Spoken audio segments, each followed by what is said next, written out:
I came from the mud, there's dirt on my hands. Strong like a tree, there's roots where I stand. I've been on heavy equipment my entire life. Yeah, I was 9 years old, and my dad told me to dig a ditch about a mile long and left me there for a week, and I did it. MDCC's Construction Equipment Operation Program is a one-year certificate program which prepares an individual to operate and maintain a variety of heavy equipment including backhoe, forklift, dozer, end loader, excavator, motor grader, and scraper.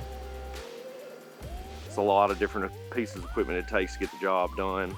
You need to know all of them and be a master at one or two of them. That way you can fluctuate throughout a construction job site.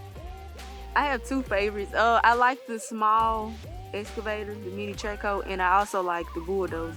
You gotta get a feel for the equipment. You learn safety, you gotta learn the maintenance for the equipment. And then he start letting you get on the equipment more and more and drive around to get a feel for everything. When a new student gets here, we're gonna go through basic safety. After that, we'll go through and learn the components, all the oils, everything maintenance-wise that we need to look at. Then I'll take the students out one machine at a time, and they'll just get comfortable with the controls. After that, we'll come down to the pit.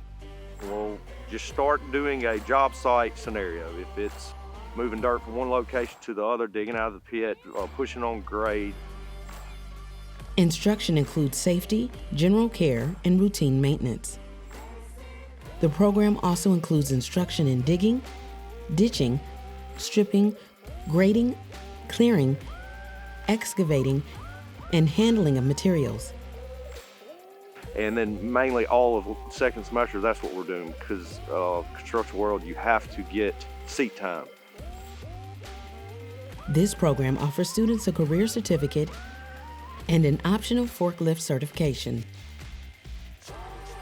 I really just enjoy the whole class, the entire class. It's a lot of fun. You learn a lot.